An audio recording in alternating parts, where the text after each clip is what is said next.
Assalamualaikum warahmatullahi wabarakatuh. Perkenalkan, nama saya Deska Rasri dengan NIM 11950125032. Nah, di sini saya akan membahas rangkuman dari materi flexor, rangkaian sekuensial, memori, dan aritmetika logical unit atau disebut ALU. Nah, di sini yang akan saya bahas yang pertama kali adalah flexor. Nah, flexor ini ada dua yang akan kita bahas, yaitu multiplex dan demultiplex. Nah, di sini ada pengertian untuk multiplex. Nah, di sini memilih input yang akan diteruskan ke output dan pemilihan input mana yang akan diteruskan. Itu akan ditentukan oleh sinyal kendali atau disebut select. Lalu ada demultiplex. Nah, di sini demultiplex pengertiannya adalah kebalikan dari multiplex.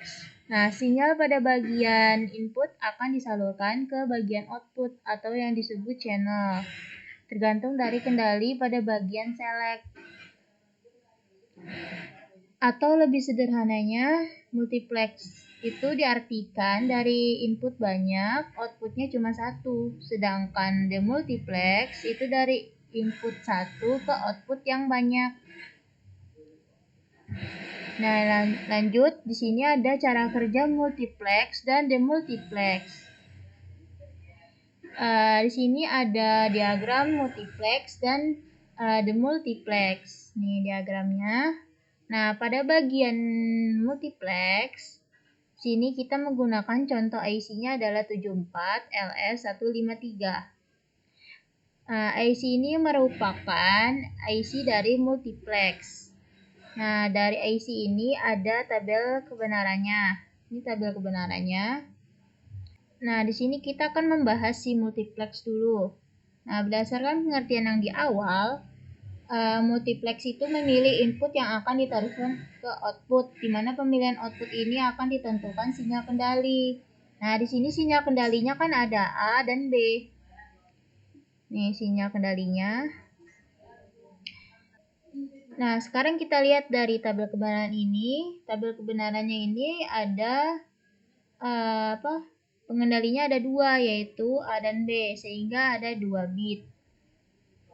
Sedangkan outputnya di sini adalah F. Nih, F. Sehingga bagaimana kita memilih input yang akan diteruskan ke output tergantung dari sinyal kendalinya. Nah, maka kita lihat pada tabel kebenaran ini kan di dalam tabelnya terdapat 4 keadaan pada sinyal. Nah, keadaan yang pertama itu kan ada 0, 0. Lalu ada 0, 1, lalu 1, 0, dan 1, 1. Kemudian untuk outputnya di sini ada 4 input, yaitu ada D0, ada D0, D1, D2, dan D3. Nah, sinyal input mana yang akan diteruskan ke output tergantung pada sinyal kendali. Nah, sekarang kita lihat pada kita lihat kalau sinyal inputnya di sini 00,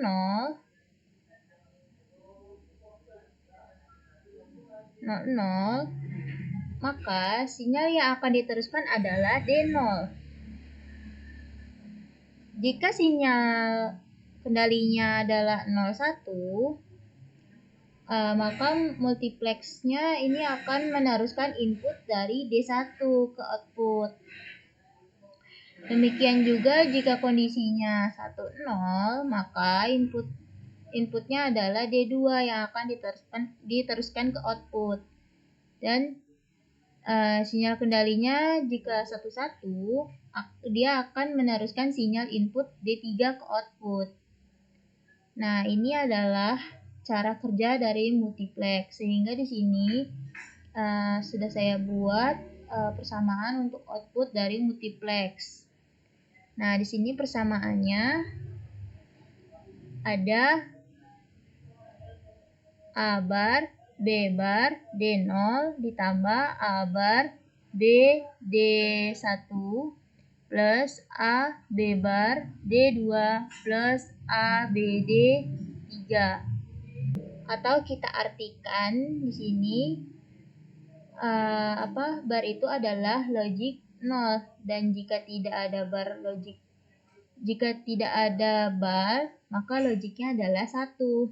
Berarti kalau ada A bar, B bar, artinya di sini adalah 0, maka inputnya adalah D0 yang akan diteruskan. Begitu juga dengan A bar, B, D1. Berarti ini adalah 0, ini 1, lalu diteruskan ke D1.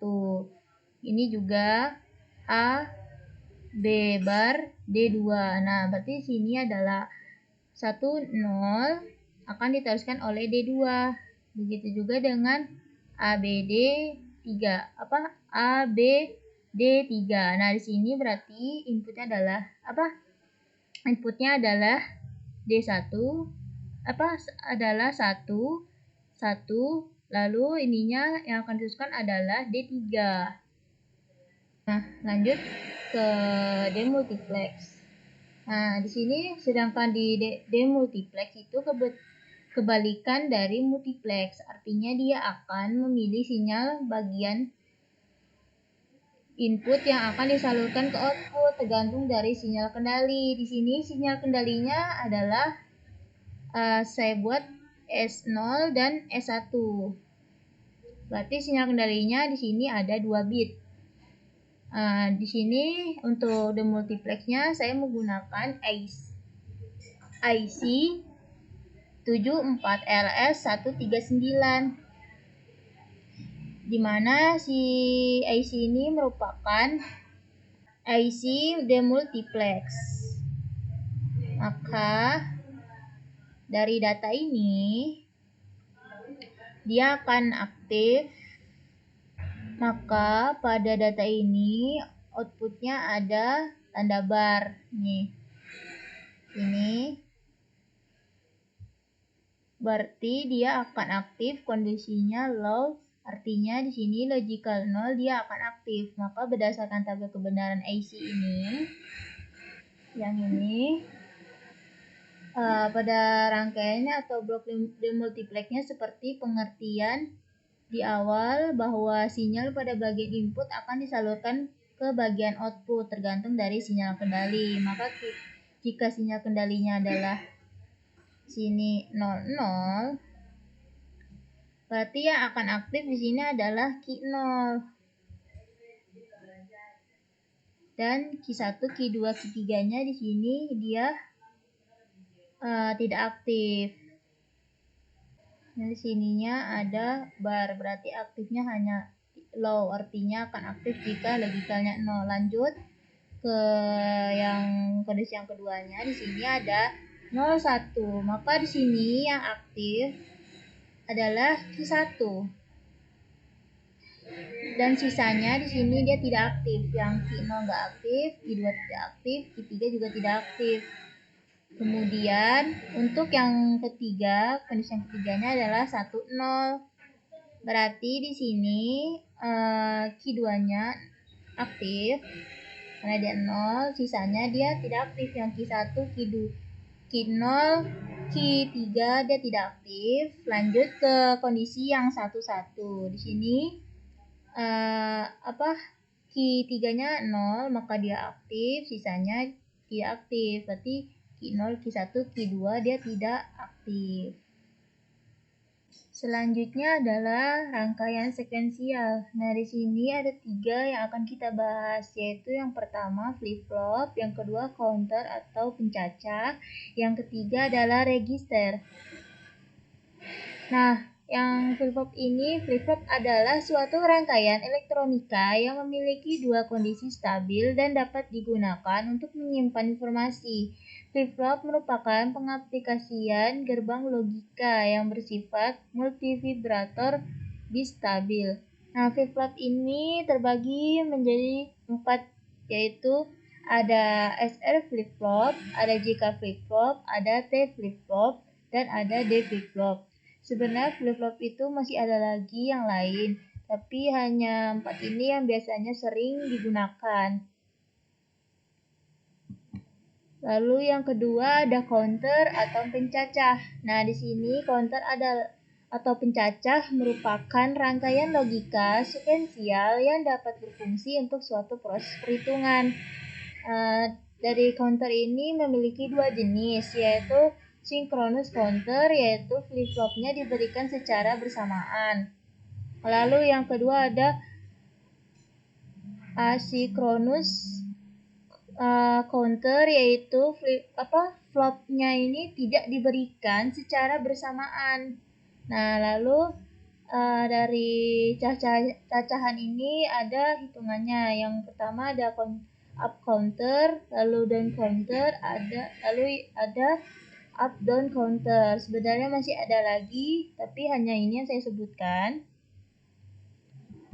Lalu ada register. Nah, register adalah rangkaian logika yang digunakan untuk menyimpan data. Register tersusun dari satu atau berdasarkan flip-flop yang digabung menjadi satu rangkaian register. Nah, register ini terbagi menjadi dua, yaitu register buffer, lalu ada register geser. Selanjutnya adalah pembahasan kita materi tentang memori. Nah, memori terdapat dua tipe memori pada komputer, yaitu yang pertama memori utama atau main memory. Nah, di sini dari memori utama ini ada ROM, yaitu suatu perangkat keras pada komputer yang berupa memori chip semikonduktor yang isinya hanya bisa dibaca saja, lalu data yang tersimpan di dalam RAM ini tidak akan mudah hilang ataupun berubah-ubah walaupun komputer dimatikan. Selanjutnya ada RAM. Di sini RAM itu adalah suatu hardware yang ada di dalam komputer yang digunakan sebagai tempat penyimpanan data sementara untuk digunakan untuk membaca dan menulis data agar lebih cepat. Berdasarkan sebuah RAM, sangat mempengaruhi tingkat kecepatan suatu proses data. Nah, data di dalam RAM akan hilang jika komputer dimatikan.